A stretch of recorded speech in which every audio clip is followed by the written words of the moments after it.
Welcome to the Feast of Tabernacles 2017, and a special welcome to all of you who are attending the Feast of Tabernacles for the very first time. This is a very special occasion, and I'm sure you will look back someday on this time when you spent your very first feast. And those of you who have been around for a long time, or just a few years, you always will look back on that first feast. And I hope that all of you have very fond memories, as I do. I can remember that very first feast for me, which was in 1964 at Squaw Valley in California. I spent the time in a tent, sleeping in a tent on the shore of beautiful Lake Tahoe. A gorgeous sight, a beautiful time, that full moon shining over the lake as the feast began, and what a time it was.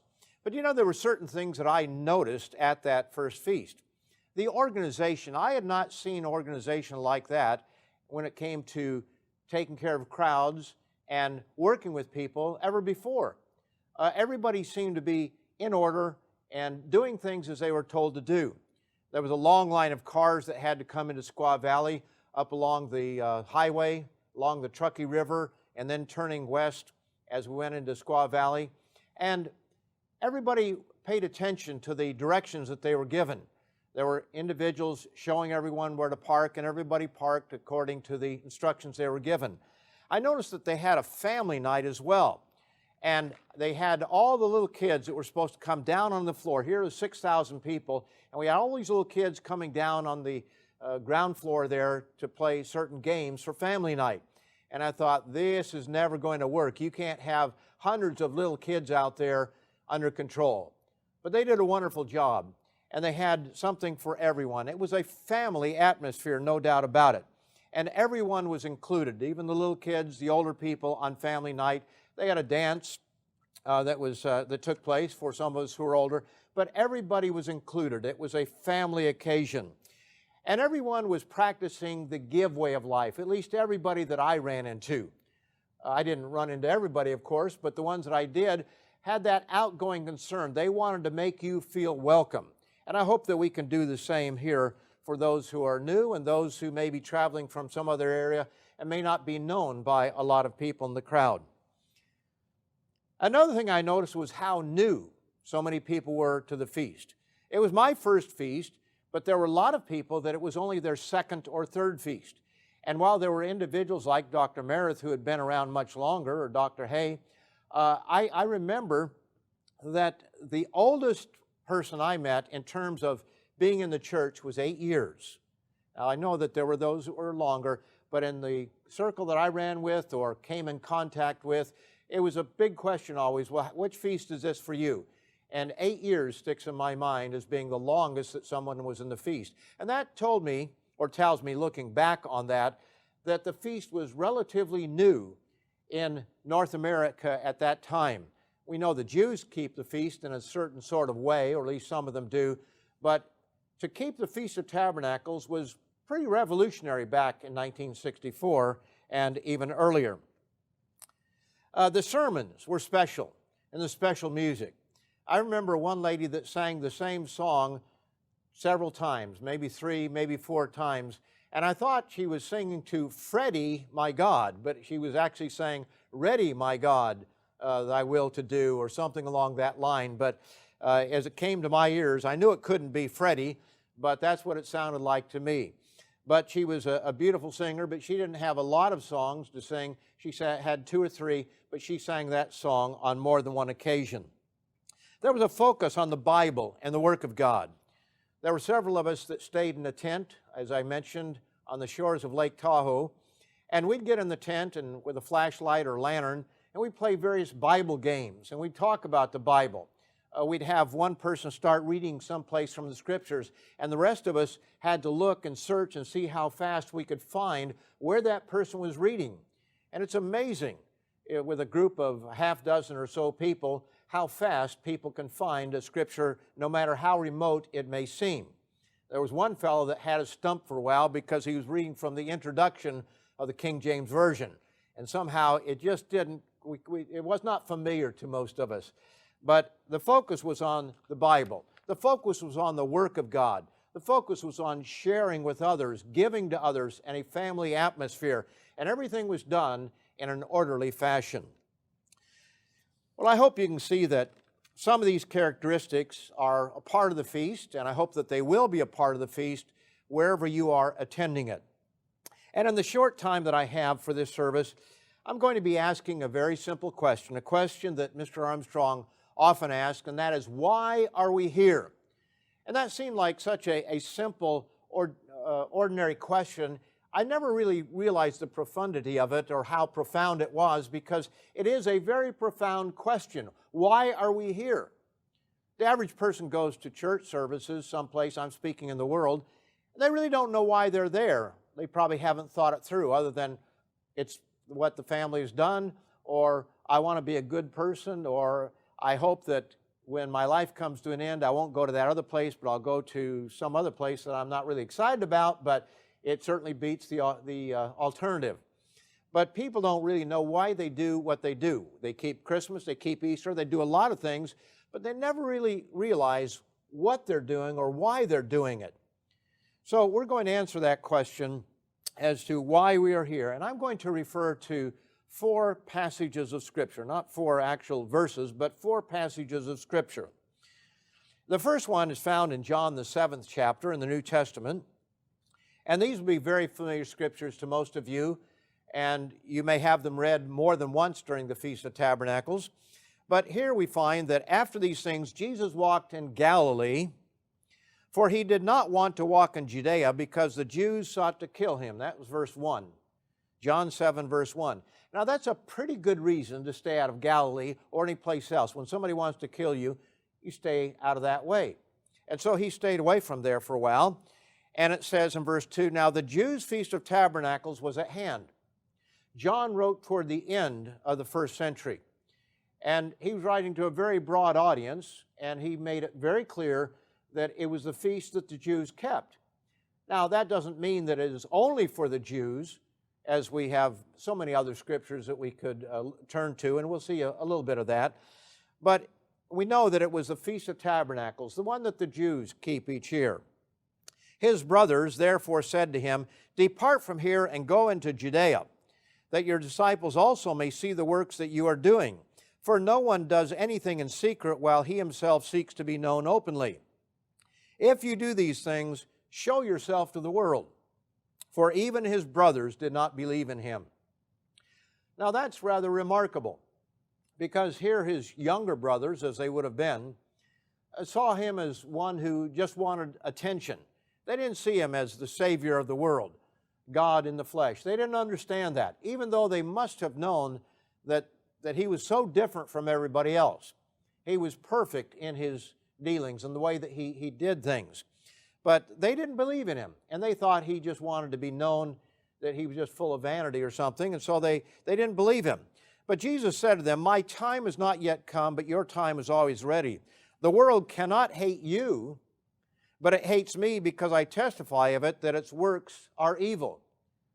And then he says, you go up to this feast. Here was a command from Jesus, a formal command or a casual command. Either way, he said, you go up to this feast.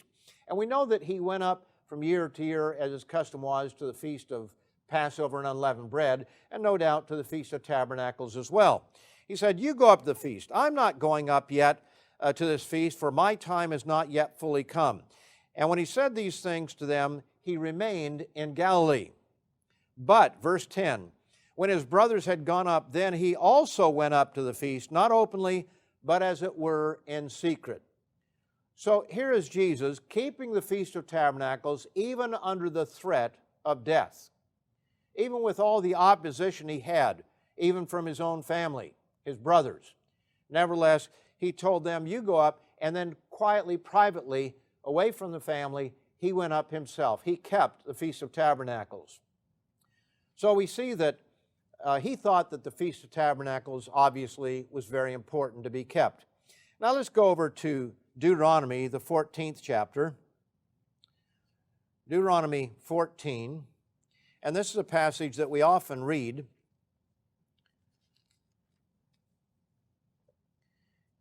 And you've probably had this passage read to you even before the feast, because it talks about preparing for the Feast of Tabernacles. What is it that we have to do? It doesn't actually mention the feast, but when God instructed Israel, he said to them that there were certain things that they were to do at certain times of the year, and there were places where God would place his name. And he placed his name during the various festivals.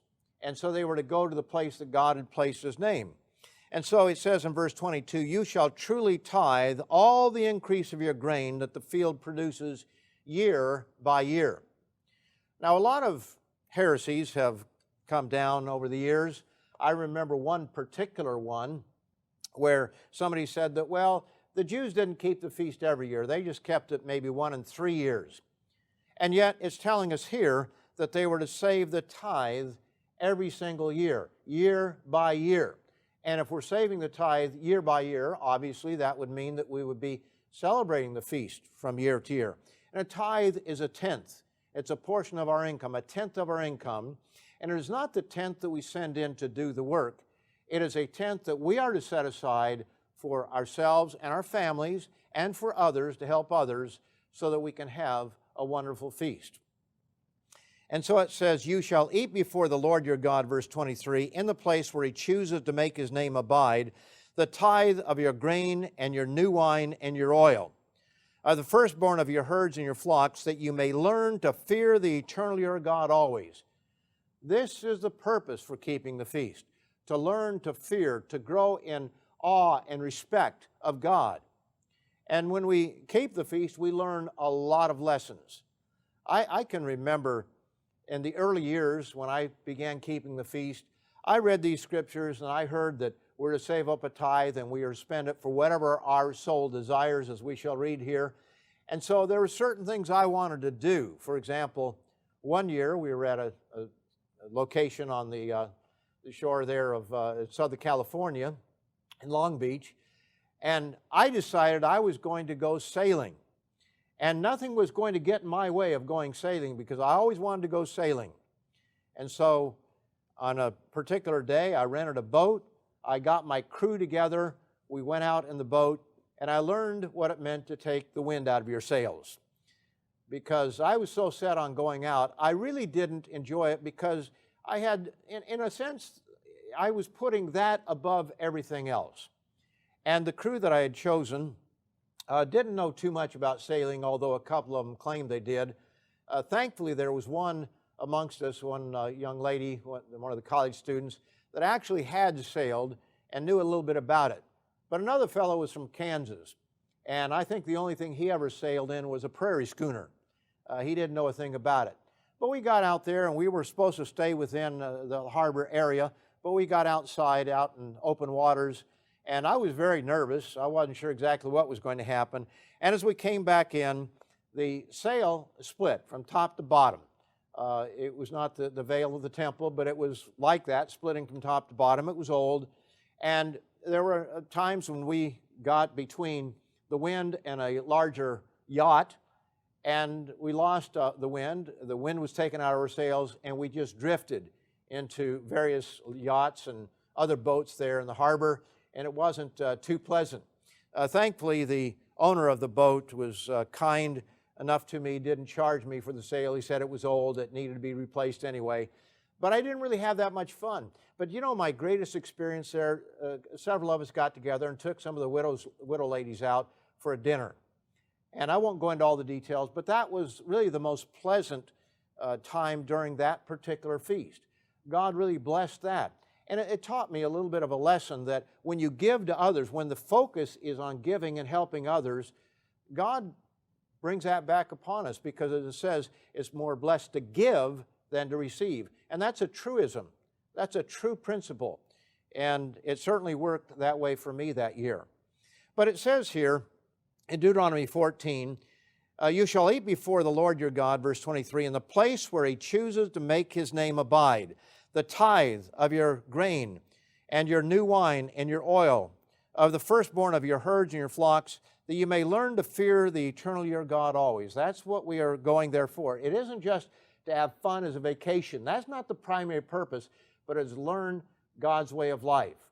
and to practice God's way of life. And in one sense, what we're doing there is God is giving us a little bit more, because a tenth of your income for about 10 days out of the year, and maybe it's not a full tenth, because by that time you may have spent it on some of the other holy days, but it's a significantly larger portion. And so in a way, we're a little bit rich during that time of year, aren't we? We have more money than we have to spend at other times during the year, for most of us. And so when we do that, God is able to see how we spend that money, what our attitude and our approach is. And yes, He wants us to enjoy those good things, a good beef steak, or a leg of lamb, or a nice bottle of wine, or something along that line. He wants us to enjoy those things. But when we look at the whole way of life, it's a way of outgoing concern. And when I was there that first feast, there were a lot of people that took me under wing, so to speak, and made sure that I enjoyed that first feast, because I didn't have a lot of resources at that time, but they shared what they had with me, and it made it very special. And so God is going to find out what you do, not just when you're poor, but when you're a little bit rich. He finds out what you will do, what your priorities are, what it is that really drives you, where your heart is. And now he says, if the journey is too long for you, verse 24, so that you are not able to carry the tithe, or if the place where the eternal your God chooses to put His name is too far from you, when the eternal your God has blessed you, then you shall exchange it for money, take the money in your hand, and go to the place which the eternal your God chooses. And so we find here, this is what most of us do. Most of us work, and we are paid in wages. Now, some are farmers, sheep herders, or cattlemen or women, and you might sell a bull or a cow or several sheep during the year, and you exchange that for money. And so we go there. We don't load up on our back grain and sheep and vegetables and all that type of thing.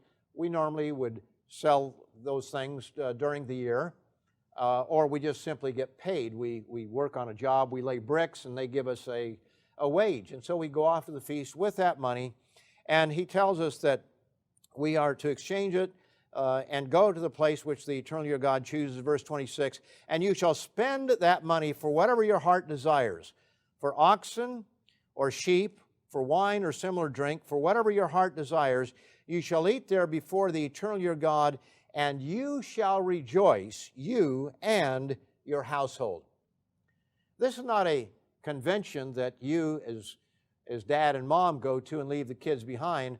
No, this is for our whole household. And it is for the whole household to rejoice. And so we make sure that we do things that take into account the children. And I think that most people do that. That kind of comes natural in a certain sort of way. You want to make sure your kids have a good time at the feast, and most of you do that.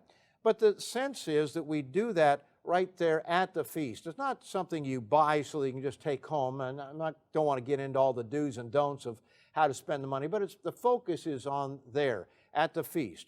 And there are always people who have less than we have, and we can include them in it. We can bring them along when we go out to eat as well. You shall not forsake the Levite who is within your gates, for he has no part nor inheritance with you. So the ministry was to be remembered at that time, and we don't need for you to hand us money at that time. But when people send in their tithe, that's part of what covers that as well.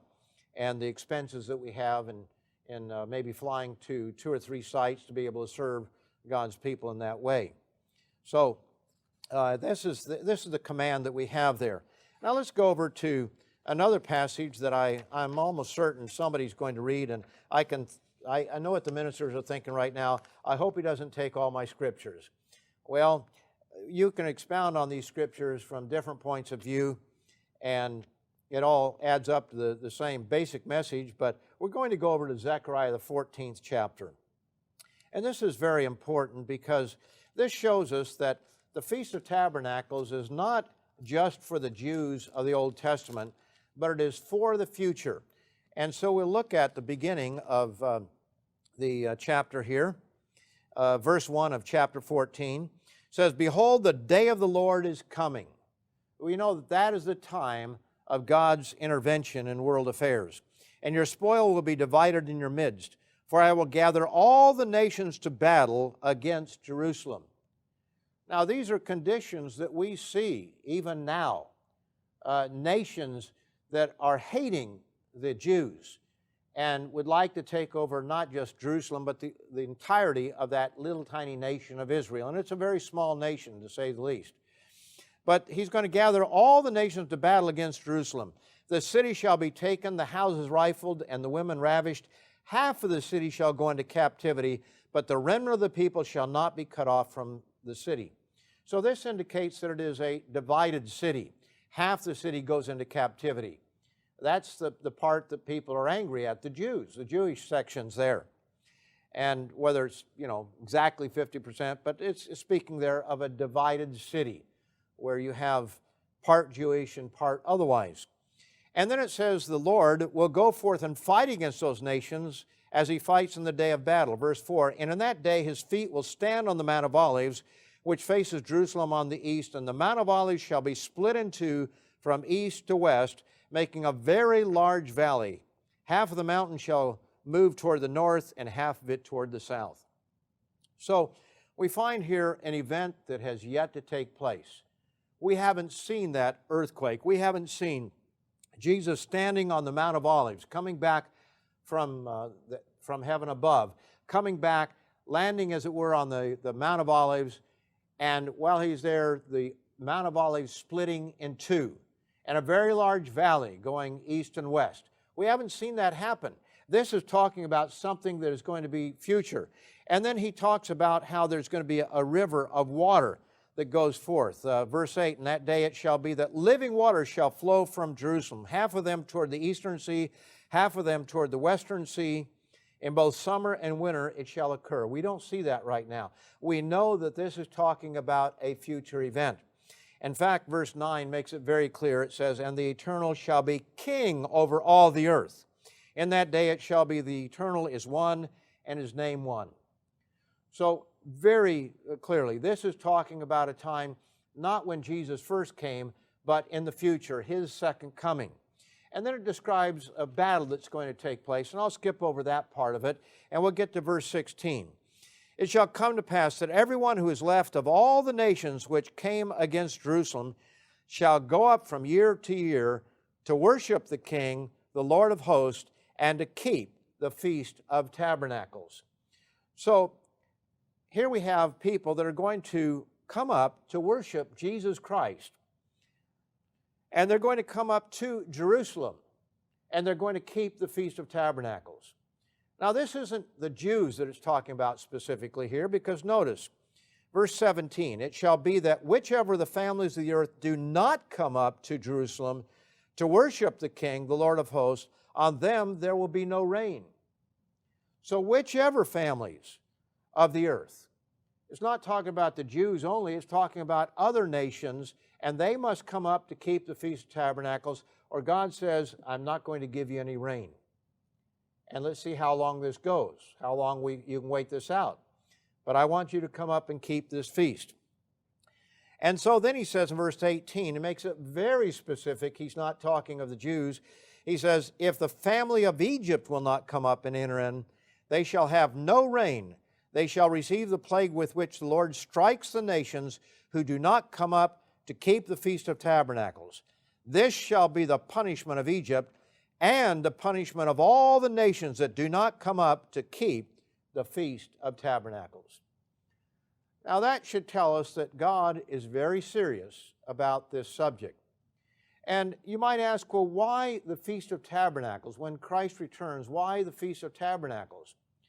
Well, when we really understand it, we understand that the Feast of Tabernacles pictures this time after Christ's return, the 1,000-year reign of Jesus Christ on this earth.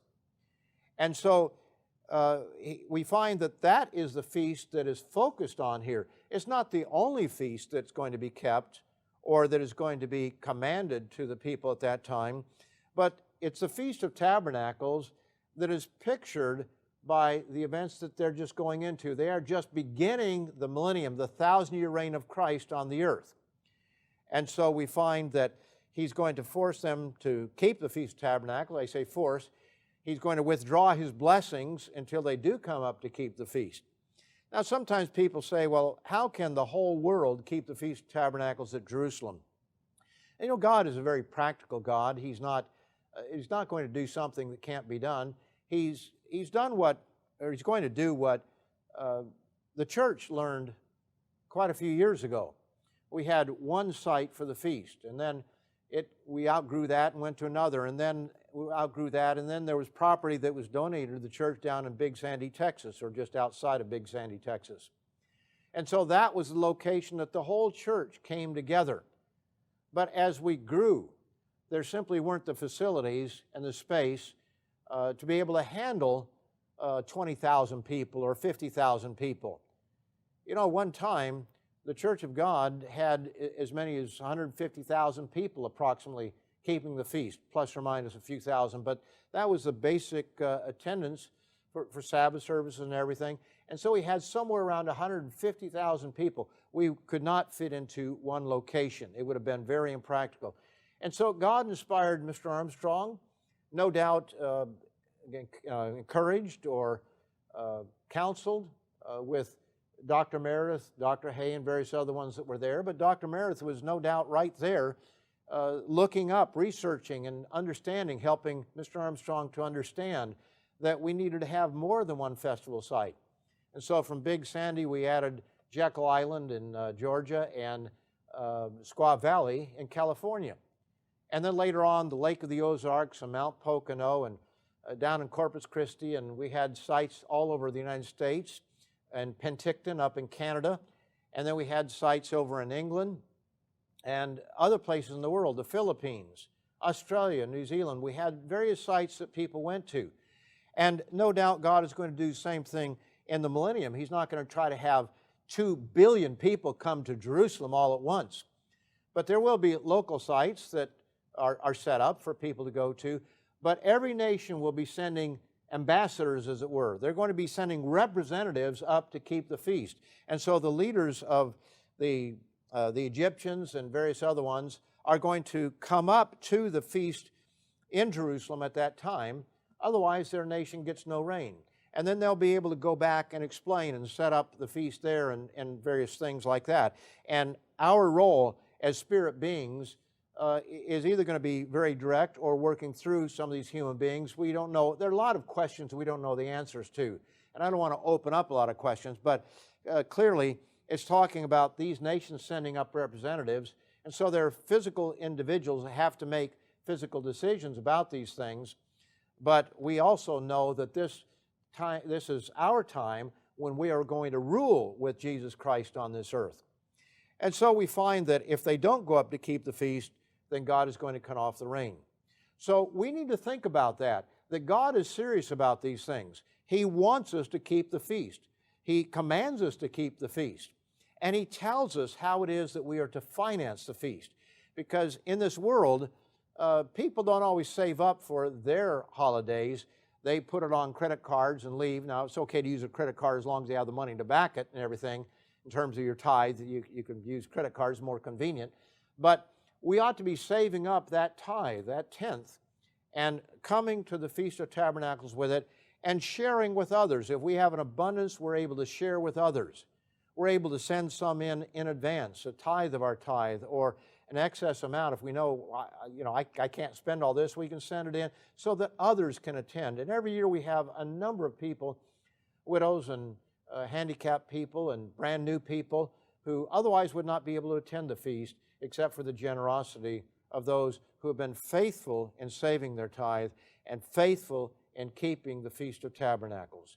So we do this year by year. Let's go now to chapter 31 of Jeremiah, Jeremiah 31, and I'll look at verse 10. This is something that I remember being read in those early years of keeping the Feast of Tabernacles, sometimes leading up to it. But you know who I remember more than anybody else reading this passage is Dr. Meredith. And I'll explain why here in just a moment. Jeremiah, the 31st chapter, verse 10. It says, Hear the word of the Lord, O nations, and declare it in the isles afar off, and say, He who scattered Israel will gather him. This is talking about the time of Jacob's trouble, as we read there in the previous chapter in verse 7. The time of Jacob's trouble. And Jacob, or Israel, our Israelite nations, are going to go into captivity. And God is going to bring us back, or the individuals, human individuals that go into captivity, He's going to bring them back from captivity. He who scattered Israel will gather him, and keep him as a shepherd does his flock. For the Eternal has redeemed Jacob, and ransomed him from the hand of one stronger than he. Now notice, beginning in verse 12, how similar this is to what we read back in Deuteronomy, the 14th chapter, about taking wine and oil and the first fruits of our herds and flocks, and our firstborn of our herds and flocks and so forth. Notice the similarity here. He says, Therefore, they shall come and sing in the height of Zion. Now, when will this happen? Well, it's right after God brings Israel back from captivity. That means it's at the very beginning of the millennium. And he says, they'll be streaming, or therefore they shall come and sing in the heights of Zion, verse 12, streaming to the goodness of the Eternal, for wheat and new wine and oil, for the young of the flock and the herd. Their soul shall be like a well-watered garden, and they shall sorrow no more at all. So they're going to be coming before God. They will no doubt be coming to the Feast of Tabernacles, where there will be these celebrations of the young of the flock and the herd, and wheat and new wine and oil and the rich things that we enjoy so much. And so this is very similar to what we read there in Deuteronomy, because this is the same time that Deuteronomy is referring to in that sense. It says, Then shall the virgin rejoice in the dance, and the young men and the old together, for I will turn their mourning to joy, will comfort them, and make them rejoice rather than sorrow. So the sorrow that our peoples will have in captivity is going to be over, and they're going to come back to, certainly some to Israel, and I'm sure that that would include the Israelite nations around this world, at least at some point in time. But maybe, depending on the population, maybe all of them will go back to the little nation of Israel, but I think that that's going to be a bit of a stretch there. But they will be coming before God, and they will be rejoicing at that time, and there will be dancing. But notice, the young men and the old together, the virgin shall rejoice in the dance. I imagine this is going to be very different dancing than what we have today. Some of our dancing today looks like people that, they jump up and down. They're just jumping up and down like they're on pogo sticks or something. And somehow that's called dancing. But if you look at some of the Israeli dancing, some of the folk dancing of various countries around the world, there are a lot of different kinds of dance. There's not just any one kind that is the only right kind, but some of the dancing that we do in our world today is not going to be the kind of dancing that is done in tomorrow's world. It's not going to be lewd as some dancing is. There's all kinds of, there was a movie, Dirty Dancing. I never saw it, so I don't know exactly what kind of dancing it was, but there are some kinds of dancing that just play to the wrong emotions and attitudes and hormonal attitudes of people and stir up their emotions in a wrong way. But here we find that they're going to be dancing, old men and young together. They're going to enjoy it. They're going to rejoice in it. For I will turn their mourning to joy, will comfort them, and make them rejoice rather than sorrow. Verse 14, I will satiate the soul of the priest with abundance. Now this is where I remember Dr. Meredith reading, because Dr. Meredith never could gain much weight. I was like that too. Finally got older, and I don't know, sometime past the age of 50 or 55, I finally was able to gain a little bit of weight. But Dr. Meredith was always thin. He always wanted to be bigger. And as it says here, I will satiate the soul of the priest with abundance. He thought that, okay, well, finally he'll be able to put on some weight. Now he's saying it tongue-in-cheek and kind of humorously, but I remember that so much because he would really focus on that verse that finally he could put on some weight. and my people shall be satisfied with my goodness, says the Eternal. So the focus there, satisfied with God's goodness. We will rejoice, we will be thankful, we will be praising God in psalms and hymns and beautiful, beautiful songs. I remember at Wisconsin Dells, Mr. Peter Oakes had a music store. That's the McNair's father-in-law, grandfather, I guess it is. And so he had a lot of people that he introduced to music. And at Wisconsin Dells, the opening night service was so inspiring. I wish I knew that exact piece that they played, but it was saying something over and over again. But they had an orchestra, about 100 pieces, and a couple hundred people on stage. And they would play that even before the service began, but it set a tone, an atmosphere. And you really felt like praising God when you had that orchestra, when you had that choir singing out there, and 6, 7, 8, 9,000 people in the audience all singing the same thing. What a joyous occasion that was. And so he says here that my people shall be satisfied with my goodness, says the Eternal. Now, not only Israel, but the whole world is going to rejoice at the Feast of Tabernacles, as we saw from Zechariah, the 14th chapter. We've been called of God, you and I. We've been called to be here on this special occasion. And I think those who come to this opening night service year after year look at this as something special. There's an electricity in the air. You're seeing your friends that you haven't seen for a while. There's a buzz in the auditorium. And I really feel sorry for those who, for whatever reason, fail to make this opening night service, because it is such a special time. It really sets the tone for the remainder of the feast. And we're privileged pioneers of the millennium. We are pioneering what they'll be doing in the millennium. We are learning how to celebrate as they will in the millennium, with various attitudes and approaches, the way that the millennium will be conducted. So let's make sure that we rest properly so that we can receive the messages being offered up during this 8-day period. And be sure to put God first in all things. Be sure to cooperate and promote an atmosphere of decency, orderliness, and work within the organization and live peaceably. We teach our students at our summer camps that all things should be done decently, in order, without confusion, and in peace. And that's what I saw in Squaw Valley in 1964. And that is what we are to do here at all of our feast sites around the world.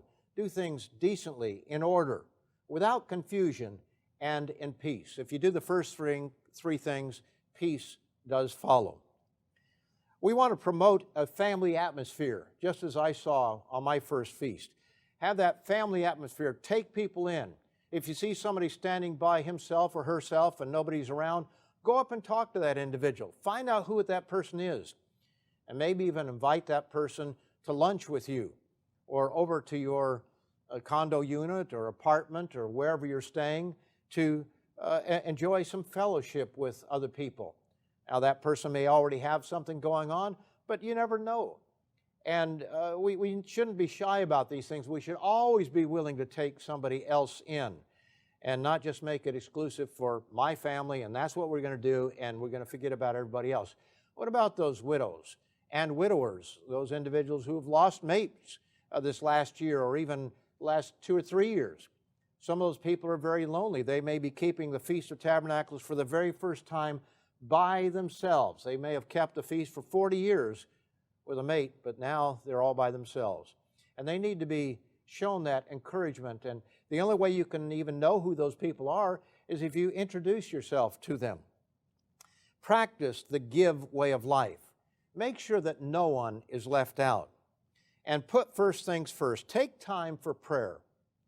Sometimes we get so busy trying to cram everything we can into this 8-day period, try to spend all the money we can, eat all the food we can, that we don't take time for the spiritual aspect of the feast, which is really the reason why we're there. If we just want to have a good time and save up money, we could go to the Caribbean, we could go to Hawaii, we could go any place on the face of the earth we want to, I suppose, if we have enough money, and we could just have a big blast. But that's not why we're here. And yet God allows us to enjoy those beautiful places and to do, wonderful things, but always with the same thing in mind of why we are here. We are here to learn God's way, to practice God's way when we have a little bit more to be able to do so. So put first things first. Take time for prayer. Focus on why we're here and talk about God, the Bible, His plan, etc., and His work. Focus on the Bible and the work of God. And let's begin by getting a good night's rest tonight so that you'll be alert during services tomorrow, and maintain that all through the feast so that you will know that when you come to services, you'll be able to stay awake, not just because you had a cup of coffee, but because you got a good night's rest. At least everything within you that you can possibly do in order to do that. So good night for now, and we'll see all of you tomorrow during the morning service.